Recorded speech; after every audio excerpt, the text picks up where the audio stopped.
कालिया नाग बचेगा नहीं। अब इसकी जितनी पत्नियां हैं इन सबने सोचा कि अब कुछ ना कुछ तो करना पड़ेगा। भगवान की स्तुति करना प्रारंभ कर देती हैं और कहा, हे प्रभु हमारी एक इच्छा है। भगवान ने पूछा, क्या? जितनी नाग पत्नियां हैं कहती हैं, हम आपके चरणों की धूल चाहती हैं। देखना कितने बुद्धि का प्रयोग किया कि हम आपके चरणों की धूल चाहती हैं। यहाँ जल में है, चरण उसके ऊपर है, फन पर है, धूल मिलेगा नहीं। अगर धूल देना है तो भगवान को ऊपर आना पड़ेगा। तो नाग पत्नियों ने कहा, सरकार हम आपके चरणों की धूल चाहती हैं। कालिया नाग भी समझ गया कि ये साधारण नहीं है और अगर इनके शरण में नहीं जाऊंगा तो मारा जाऊंगा। वो भी शरणागत हो गया। अब यहाँ संवाद होता है। कृष्ण भगवान ने कहा कि भाई तू यहाँ क्यों आया? यहाँ रह करके तेरा जो विष है जल में फैल चुका है। गाय अगर पी लें तो उनकी मृत्यु हो जाती है। पक्षी आकाश में उड़ते हुए जा रहे हैं, विष के असर से वो भी बेहोश हो जाते हैं, मूर्छित हो जाते हैं, मृत हो जाते हैं। कालिया नाग ने कहा, प्रभु कोई कितना भी बड़ा मुजरिम हो उसे अपनी बात कहने का एक मौका दिया जाता है। भगवान ने कहा, तो कहो तुम्हें क्या कहना है? कालिया नाग ने कहा, प्रभु एक बात बताओ, हम सर्पों का निर्माण किसने किया?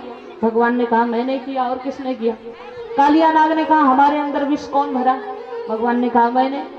कालिया नाग ने कहा, हमारे अंदर क्रोध किसने भरा? भगवान ने कहा, मैंने। कालिया नाग ने कहा, तो इसमें गलती किसकी? भाई सर्प आपने बनाया, क्रोध आपने भरा, विष आपने भरा, तो गलती किसकी? भगवान ने कहा, वो तो ठीक है, लेकिन जब तेरे लिए मैंने एक स्थान बना दिया था रमणक द्वीप, तो तू वहां से यहाँ क्यों आ गया? भगवान कालिया नाग ने कहा, इसमें भी मेरी गलती नहीं है। आपके जो वाहन गरुड़ जी है ना, जब मन तब आ जाते हैं, चाहे जिसका नाश्ता करके चले जाते हैं। तो क्या करें, हमारी क्या गलती सरकार? कृष्ण भगवान ने कहा, लेकिन इस बार तुझे गरुड़ से कोई खतरा नहीं है। क्यों? भगवान ने कहा, क्योंकि मैंने तेरे सर पे मोहर मार दिया है अपना, मैंने तेरे सर पे ठप्पा लगा दिया है। अच्छा, एक संत विनोद की बात कहा करते हैं कि दुनिया में दो तरह के कुत्ते होते हैं, एक पालतू दूसरा फालतू। सोचिएगा, ऐसा है। वो कहा करते हैं कि दुनिया में दो तरह के कुत्ते होते हैं, एक पालतू और दूसरा फालतू। जो पालतू होता है उसके गले में मालिक के नाम का पट्टा पड़ा होता है, तो अगर वो गलती से उबड़िया ऐश करता है, घर में रहेगा, खाएगा, पिएगा, डव शैम्पू से नहाएगा, उसके लिए सारी व्यवस्था है। लेकिन जो फालतू है वो कहीं भी जाए तो लोग डंडा उठाएंगे, और जो पालतू है अगर वो रास्ता भी भटक जाए तो लोग लेके जाएंगे, मालिक के घर छोड़ के आएंगे। तो एक संत ने कहा कि जो व्यक्ति का मन है ना, ये भी कुछ ऐसा ही है कि मन कुत्ता दर दर फिरे। जैसे वो फालतू वाला कुत्ता दर दर भटकता है, ठोकर खाता है, कि मन कुत्ता दर दर फिरे और दर दर दूर दूर होए, और एक ही दर को होए रहे तो दूर दूर करे ना कोई। फालतू कुत्ते की तरह घूमने से अच्छा कि पालतू कुत्ता बन जाए। तो जो हमारा मन है इसको इधर उधर भटकाएंगे तो हर तरफ से दूर दूर होगा। इसलिए अपने मन को एक स्थान पर जोड़ दिया जाए जिससे कोई दूर दूर ना करे। तो भगवान ने कहा कि मैंने तेरे माथे पे अपना मोहर लगा दिया है, अपना स्टाम्प लगा दिया है, अब तुझे किसी से कोई खतरा नहीं है, गरुड़ तेरा कुछ नहीं बिगाड़ेंगे। इधर ग्वाल बाल गए, नंद बाबा मैया यशोदा सारे ब्रजवासियों को बता आए कि कृष्ण भगवान क्रोध के आवेश में आकर के यमुना जी में कूद गए हैं और कालिया नाग, काफी समय लग गया, अभी कोई सूचना नहीं आई है, महाराज चलो। नंद बाबा मैया यशोदा सब के सब पहुंच गए, बाहर से बुला रहे हैं, कन्हैया कन्हैया, कोई सुनने वाला नहीं है। अब इधर भगवान का संवाद हो गया, कालिया नाग को चेला बना करके उसके ऊपर खड़े होकर के सरकार बाहर आए हैं। बोलिए कृष्ण कन्हैया लाल की, कालिया मर्दन भगवान की। मैया यशोदा ने देखा, कहा अरे कन्हैया भागा, बड़ा जहरीला है, काट लेगा। भगवान ने कहा नहीं मैया, मेरा चेला बन गया। कालिया नाग से परिवार उस स्थान को छोड़ करके रमणक द्वीप में चला गया। संध्या होने के कारण सब लोग वहीं रात्रि विश्राम करते हैं। अब आग लग गई, वहां पे रात में आग लग गई, सबने कहा अब क्या करें, कृष्ण रक्षा करो।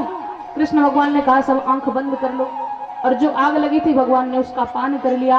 बोलिए कृष्ण कन्हैया लाल की, वृंदावन बिहारी लाल की। धीरे धीरे करके समय बीता है, वर्षा ऋतु आई, पुनः समय बीता, शरद ऋतु आई। और एक दिन की बात है कि कृष्ण भगवान तान छेड़ते हैं।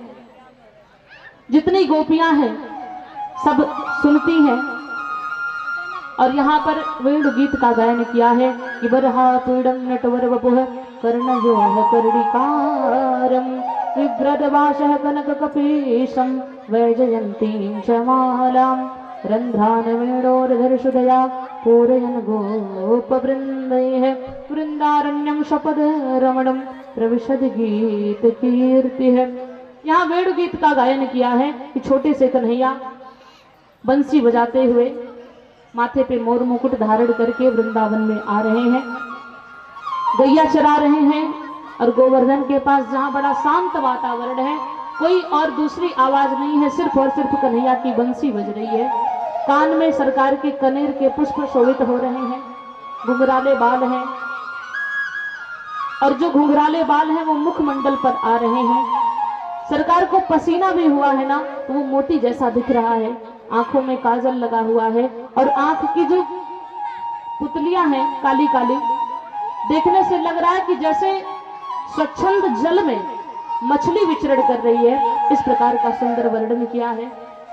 आज कृष्ण भगवान बांसुरी बजाए और समय बीता।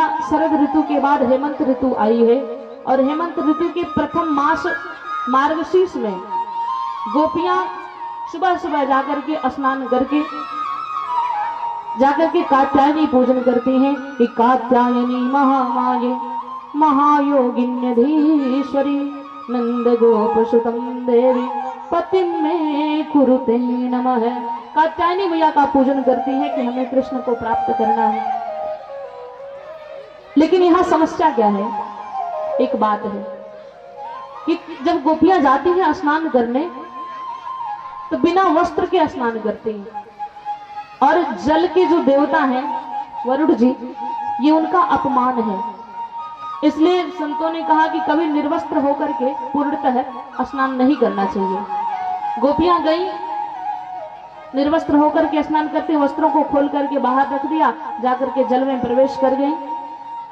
और आज कृष्ण भगवान समय देख करके आए, और जैसे गोपियां जल में प्रवेश करती हैं उनका पूरा वस्त्र उठा करके ले गए, वृक्ष पर टांग दिया। बोलिए कृष्ण कन्हैया लाल की, वृंदावन बिहारी लाल की।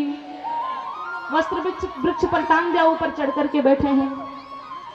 गोपियां स्नान करती हैं, स्नान करने के बाद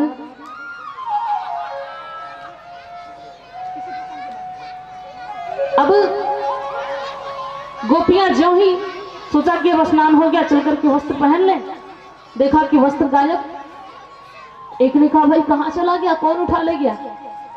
आंधी भी नहीं आई, तूफान भी नहीं आया, बाढ़ भी नहीं आई, वस्त्र गया कहाँ? तब तक एक गोपी की दृष्टि पड़ी, वो देखो ऊपर लटक रहे हैं। सबने सोचा कि भाई कौन ले गया, तब तक कन्हैया भी दिख गए। अरे कन्हैया तू यहाँ पर, देखो भाई शरारत ना करो, हमारे वस्त्र हमें वापस कर दो। कृष्ण भगवान ने कहा आकर के ले जाओ। गोपियों ने कहा हमारे वस्त्र हमें वापस कर दो। कृष्ण भगवान ने कहा आकर के ले जाओ। गोपियों ने कहा भाई तुम यहां से चले जाओ तो हम जाकर के ले लेंगे अपना।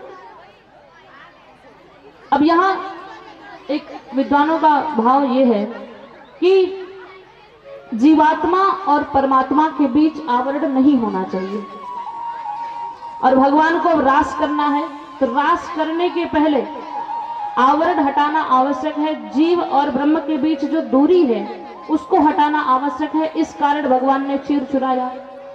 और दूसरा भाव ये है कि ब्रह्म कृष्ण कन्हैया ये बताना चाहते हैं कि इस प्रकार वरुण देवता का अपमान ना किया जाए, इसलिए भगवान ने चीर चुराया और पुनः वस्त्र उनका वापस दिया नहीं।